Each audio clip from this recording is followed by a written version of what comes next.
¿Existe alguien con el valor suficiente para retar a Quentin Tarantino? Estamos hablando de una de las figuras más radicales e influyentes del cine actual, el artífice detrás de obras de culto como Pulp Fiction, Kill Bill y Érase una vez en Hollywood. Ha sido ovacionado mundialmente por su estética que mezcla violencia y poesía, su manía por el detalle y su devoción absoluta por la historia del séptimo arte. A lo largo de 3 décadas, ha forjado una leyenda que transformó el panorama independiente, inyectando relatos irreverentes y crudos directamente en las venas de Hollywood. No obstante, tras esa fachada de genio creativo, se oculta un carácter volcánico, perfeccionista y sumamente complicado. Tarantino tiene tolerancia cero con la mediocridad. No soporta que sus intérpretes improvisen sin haber digerido el texto, y ni mucho menos permite que se ponga en duda su visión. Aunque la industria lo adora, ponerse a sus órdenes es un deporte de riesgo. El nivel de exigencia en sus rodajes es tan brutal que más de una superestrella ha terminado chamuscada al entrar en su órbita. Hubo actores que, sencillamente, no dieron la talla ante tal presión. Otros creyeron que podrían imponer su propio criterio y acabaron estrellándose contra un muro inamovible. Lo que iniciaba como admiración recíproca, frecuentemente desembocaba en choques titánicos, portazos definitivos y rivalidades que ya son historia. ¿Quiénes fueron esos intérpretes que Tarantino no pudo tragar? Vamos a destapar la lista nombre por nombre. ¿Qué sucedió exactamente y por qué fueron desterrados del universo del director más temido y venerado de nuestra era? Empezamos con el número 6. Chevy Chase. Pocas figuras representan mejor el humor ácido de los años 80 que Chevy Chase. Sin embargo, Chase encarna precisamente los vicios que Tarantino más aborrece del cine comercial actual. Cuando Quentin era un aspirante a cineasta, quedó fascinado por la vis cómica de Chase, pero con el paso de los años, esa fascinación mutó en recelo. Según la visión de Tarantino, Chase no respetaba el oficio de la actuación, no se transformaba en sus personajes, sino que, por el contrario, siempre parecía estar guiñando un ojo al público, consciente de su propia presencia. Rompía la cuarta pared con su arrogancia y nunca dejaba de ser el gracioso de la función. Para un purista como Tarantino, eso era un sacrilegio. Él creció venerando actores que se mimetizaban hasta desaparecer en sus roles, que se perdían en la ficción. Chase, por su parte, parecía tratar cada película como si fuera un sketch eterno de Saturday Night Live. Victoria Thomas, directora de casting que trabajó con ambos en distintos momentos, lo definió a la perfección. Chevy concibe el cine como bromas alargadas. Quentin lo concibe como arte sagrado. Eran agua y aceite. En la década de los 90 estuvieron a punto de colaborar. Las charlas fueron cortas y el ambiente se podía cortar con un cuchillo. Tarantino fue claro. Chase carecía de la oscuridad necesaria para dar vida a un personaje con matices. Su reputación de tipo conflictivo y su ironía constante eran para el director la fórmula del caos absoluto. La ruptura definitiva llegó cuando Tarantino expresó públicamente su desdén por los actores que van de listos sin siquiera comprender el guión que tienen delante. Aunque no dijo nombres, la industria supo que el dardo iba directo a Chevy Chase. Desde aquel momento, el puente se quemó. Tarantino jamás volvió a tener en cuenta a Chase para ninguno de sus proyectos. Número 5. Will Smith. Vaya historia tenemos aquí. Esto pudo ser legendario. Lo que prometía ser una de las alianzas más explosivas de Hollywood murió antes de nacer.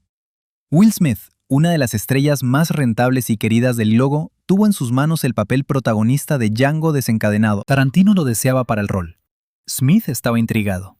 El libreto estaba listo. Todo apuntaba a un éxito rotundo. Sin embargo, en cuanto se sentaron a discutir la profundidad del proyecto, las grietas se hicieron evidentes y profundas. Smith pretendía encarnar a un héroe clásico, un tipo fuerte, íntegro y con una moralidad intachable.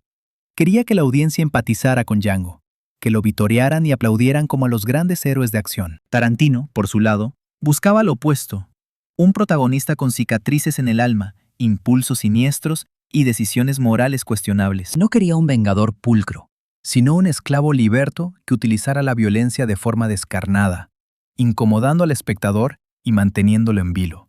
Will quería que Django fuese el típico héroe de aventuras, relató la productora Stacy Sher. Quentin insistía en que debía ser un ser mucho más complejo, falible y letal. Al inicio el trato fue amable, pero rápidamente el clima se enrareció. Smith empezó a exigir modificaciones en el texto. Pretendía borrar secuencias de violencia explícita, suavizar la crudeza y otorgarle a Django una motivación más altruista.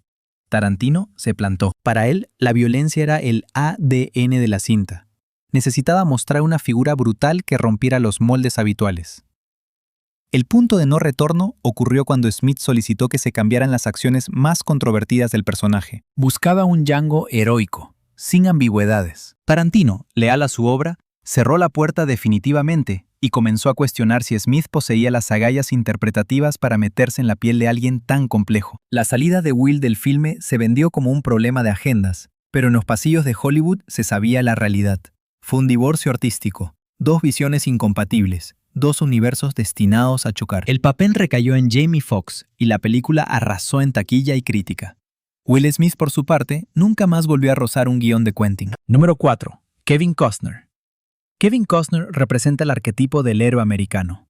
El hombre recto, el líder noble, la cara visible de historias donde el bien siempre triunfa y los finales son felices. Durante décadas, fue el estandarte de una masculinidad limpia, valerosa e inspiradora para las masas. Pero para Tarantino, ese estilo de cine es una falsedad, una versión edulcorada y mentirosa del pasado, una simple fantasía. Desde su irrupción en los años 90, Quentin dejó patente su rechazo por las cintas que intentan maquillar la historia de los Estados Unidos. Y en su opinión, pocas pecaban más de esto que Bailando con Lobos, la obra cumbre de Costner. A Tarantino no le convencía ni su actuación ni su narrativa. Lo consideraba un actor plano, predecible. Veía en él a alguien que confundía la sinceridad con la profundidad dramática, y que jamás se atrevía a explorar la verdadera oscuridad humana. Coincidieron en varios eventos del gremio, siempre educados, siempre distantes, pero nunca colaboraron y jamás lo harían. Quentin no buscaba actores que idealizaran a sus personajes. Él quería antihéroes, rotos, éticamente confusos y molestos. En la intimidad, dejó claro que no confiaba en la capacidad de Costner para evitar un rol lleno de matices grises, y aunque nunca lo gritó a los cuatro vientos, los rumores sobre su desinterés eran un secreto a voces en la industria. Los susurros y cotilleos recorrían los pasillos de Hollywood sin descanso. Para Quentin Tarantino, aquella figura representaba la encarnación de todo lo erróneo en el llamado cine de prestigio. No estalló ningún escándalo mediático, ni hubo puñetazos de por medio. Simplemente coexistían dos filosofías opuestas de ver el séptimo arte, y una cortesía gélida que, en el fondo, camuflaba un desprecio absoluto entre ambos. En el puesto número 3 tenemos a George Clooney. ¿Te sobra un cargador? Lo dudo. ¿Estás nervioso? Un poco. Sí. George Clooney y Quentin Tarantino compartieron pantalla en el clásico de culto Abierto hasta el amanecer. Y si bien ante las cámaras formaban un dúo con una química envidiable, tras los focos la sintonía brillaba por su ausencia. Clooney provenía del mundo televisivo, era el rey del carisma, un tipo afable y se encontraba en un ascenso meteórico hacia el estrellato. Por su parte, Tarantino era el niño terrible de la industria, un genio errático, pero con una hoja de ruta mental inamovible sobre sus historias. Al comienzo la euforia dominaba el ambiente. El libreto era una apuesta salvaje, visceral y repleta de giros narrativos demenciales. Sin embargo, en cuanto se gritó «acción», surgieron las primeras chispas. George se empeñaba en dotar a su personaje de una capa de humanidad. Insistía en que la audiencia comprendiera los motivos de sus actos, que lograra empatizar y vislumbrar una redención. A Tarantino aquello le importaba un pimiento. Para el director, esos individuos no requerían salvación alguna. Su única obligación era ser auténticos en su propia barbarie, sin justificaciones y carentes de lecciones morales. George intentaba que un criminal cayera simpático, rememoró Robert Rodríguez. Quentin, en cambio, despreciaba la simpatía. Buscaba la crudeza pura. Los debates no derivaron en gritos ensordecedores, pero eran el pan de cada día.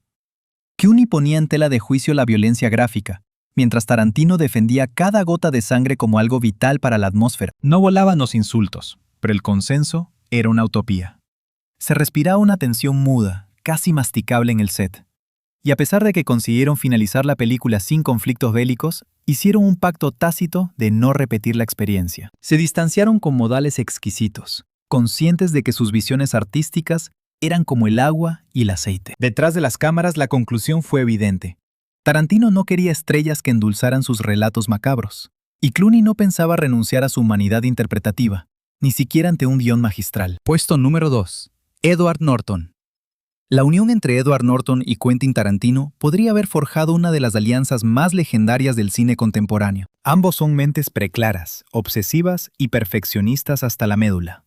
Ambos veneran el cine como arte mayor y exprimen al máximo a quienes trabajan a su lado. Irónicamente, esa similitud fue su condena. Cuando Norton despuntó en la década de los 90, Tarantino sentía devoción por él. Veía en su figura a un actor de método, cerebral y capaz de llevar cualquier rol al extremo. No obstante, esa fascinación se derrumbó al descubrir su modus operandi en el trabajo. Edward no se limita a actuar. Él disecciona, cuestiona, reescribe escenas, propone cambios y altera los diálogos. Para la gran mayoría de realizadores, esto supone una bendición. Para Tarantino, es una invasión de su propiedad. Edward aborda los guiones como si fuesen tesis doctorales, comentó Harvey Weinstein, quien trató de unirlos en múltiples ocasiones, mientras que Quentin los protege como si fueran las sagradas escrituras, intocables. El respeto profesional perduró, al menos de cara al público, pero en la intimidad era vox populi que no se toleraban. Norton exigía voz y voto en el proceso creativo, y Tarantino no estaba por la labor de ceder ni una coma. Jamás protagonizaron un choque frontal ni cruzaron insultos, pero las oportunidades se esfumaron. Siempre que surgía la chance de una colaboración, uno de los dos daba un paso al costado. Para los amantes del celuloide, supuso una oportunidad de oro desperdiciada. La fusión de sus talentos auguraba cintas inolvidables, pero cuando el orgullo impide ceder terreno, la creación es imposible. Puesto número 1. Bruce Willis. De toda la lista de actores con los que Quentin Tarantino ha tenido roces, ninguno dejó una cicatriz tan profunda como Bruce Willis. Su disputa fue algo personal, encendido y duradero. Cuando el director lo seleccionó para encarnar a Butch en Pulp Fiction, lo hizo con una ilusión desbordante. Veía en Bruce al tipo duro ideal, un hombre de pocas palabras con una energía latente y peligrosa lista para detonar. Sin embargo, el sueño pronto se tornó en pesadilla. Willis se obsesionó con comprender la psique de su personaje. ¿Por qué actuaba así? ¿Qué pensamientos le rondaban? ¿Qué sentía? Tarantino discrepaba radicalmente. Para él, Butch no requería psicoanálisis. Era pura reacción, instinto animal. No hay que pensar, hay que sentir, repetía Quentin. Las divergencias artísticas mutaron en hostilidad.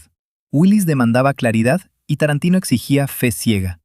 Pero el verdadero escollo no era solo el método actoral, sino un choque de egos colosal. Bruce era una superestrella habituada a mandar, y Quentin, con apenas 2 filmes, ya se negaba en rotundo a que nadie toquetease sus ideas. Las discusiones se volvieron rutina. Willis cuestionaba la dirección y Tarantino se sentía agredido en su propia casa. El ambiente en el rodaje se volvió irrespirable. El equipo entero caminaba sobre cáscaras de huevo. El punto de no retorno ocurrió cuando Bruce sugirió modificar una escena clave. Quentin explotó de ira. No solo le dio un no rotundo, sino que le dejó claro que nadie, por muy estrella que fuera, alteraría su visión. Desde aquel instante, no volvieron a colaborar, e incluso evitan nombrarse en las entrevistas. Pulp Fiction fue un éxito planetario, pero su relación quedó hecha añicos para siempre. En el fondo era crónica de una muerte anunciada. Uno era incapaz de ceder el control y el otro no sabía trabajar sin intervenir. Y cuando 2 fuerzas de esa magnitud colisionan, el resultado no es una simple pelea, es una ruptura total y definitiva.